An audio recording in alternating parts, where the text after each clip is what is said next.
राधे राधे साथियों, स्वागत है हमारी नई वीडियो में आप सभी दोस्तों का। दोस्तों, आज एक नई कहानी के साथ। कड़ी मेहनत का कोई विकल्प नहीं होता। जो व्यक्ति अपने कदमों की काबिलियत पर विश्वास रखता है वही सफलता की ओर बढ़ता है। सफलता उन्हीं को मिलती है जो हार नहीं मानते। मन का झुकना भी बहुत ज़रूरी है। सिर्फ सर झुकाने से भगवान कभी नहीं मिलते। बुरा वक्त भी गुजर ही जाता है, बस रब को हमारा सब्र आजमाना होता है। इसी के साथ एक कहानी के माध्यम से समझते हैं। आइए, जो लोग भक्ति करते हैं उन्हें सभी बुराइयों का त्याग कर देना चाहिए। सच्चा भक्त कभी किसी लोभ में नहीं फंसता। ऐसे ही एक बार की बात है, दो संत एक साथ रहते थे। एक संत दिन भर भक्ति करता था, दूसरा संत रोज शाम को भगवान को भोग लगाकर खाना खाता था। एक दिन दोनों संतों के बीच झगड़ा हो गया, क्योंकि दोनों खुद को श्रेष्ठ बता रहे थे। भक्ति करते समय मन शांत रहना चाहिए। जो लोग इस बात का ध्यान रखते हैं उन्हें भगवान की कृपा मिलती है। इस संबंध में एक लोक कथा प्रचलित है। कथा के अनुसार पुराने समय दो संत एक साथ रहते थे। दोनों की भक्ति एक तरीका अलग अलग था। एक संत दिन भर तपस्या करता, मंत्र जाप करता रहता था, जबकि दूसरा संत रोज शाम पहले भगवान को भोग लगाता और फिर खुद भोजन करता। एक दिन दोनों के बीच झगड़ा हुआ और दोनों कहने लगे कि हम दोनों में से बड़ा कौन है। इस दौरान वहां नारद मुनि पहुंच गए।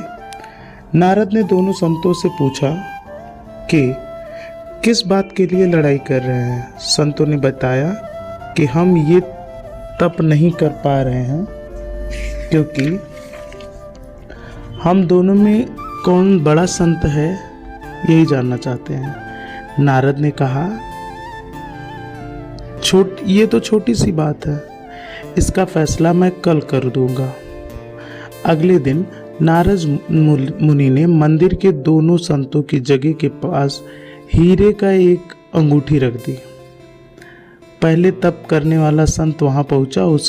उसने एक अंगूठी देखी और चुपचाप उसे अपने पांव के नीचे या आसन के नीचे जो भी छिपाकर मंत्र जाप करने लगा।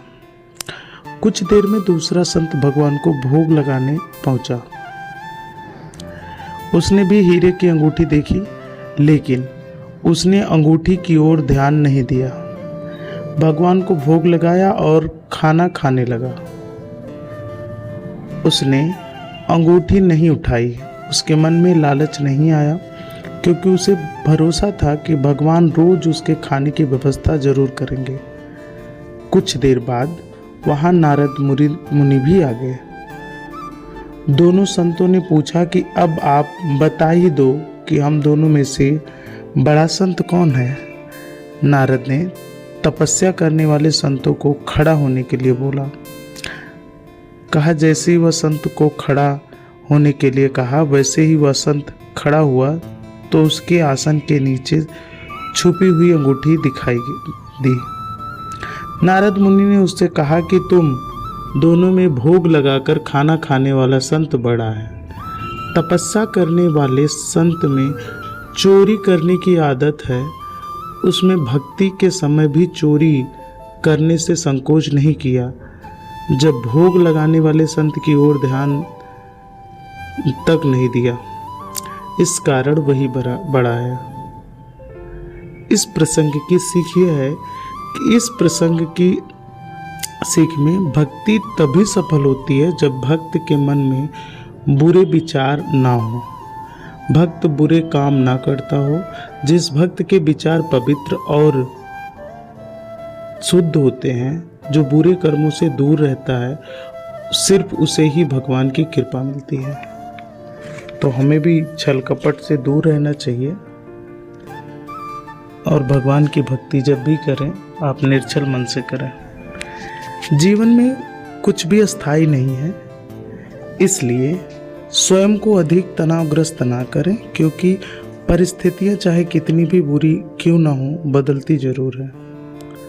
संसार में परेशानी देने वाले की हस्ती इतनी भी बड़ी क्यों ना हो, पर भगवान की कृपा दृष्टि से कभी भी बड़ी नहीं हो सकती। क्रोध आने पर चिल्लाने के लिए ताकत नहीं चाहिए, मगर क्रोध आने पर चुप रहने के लिए ताकत चाहिए होती है। जो आपका है वो आपका मिलकर ही रहेगा, फिर चाहे उसे छीनने के लिए पूरी कायनात एक क्यों ना हो जाए। दो प्रकार के व्यक्ति संसार में स्वर्ग से भी ऊपर की स्थिति होती है उनकी। एक वो जो शक्तिशाली होकर भी क्षमा कर देते हैं, और दूसरे वो जो दरिद्र होकर भी कुछ दान करते हैं। प्रेम शरीर की सुंदरता को देखकर नहीं होता, प्रेम हृदय से होता है। जहाँ जो दो हृदय मिल जाए वहाँ प्रेम जन्म लेता है। जब भी विनाश होने का प्रारंभ होता है, शुरुआत वाणी के संयम खोने से होती है। एक उपहार गिफ्ट तभी असली और पवित्र होता है जब वह हृदय से किसी सही व्यक्ति को सही समय और सही जगह पर दिया जाए, और जब गिफ्ट देने वाला व्यक्ति को दिल में उस गिफ्ट के लिए बदले में कुछ मांगने की या पाने की उम्मीद ना रखता हो। क्रोध से भ्रम पैदा होता है, भ्रम से बुद्धि व्यंग होती है, और जब बुद्धि व्यंग होती है तब व्यक्ति का पतन होना तय है। परिवर्तन ही संसार का नियम है। एक पल में हम करोड़ों के मालिक हो जाते हैं और दूसरे पल में लगता है कि हमारे पास कुछ भी नहीं है।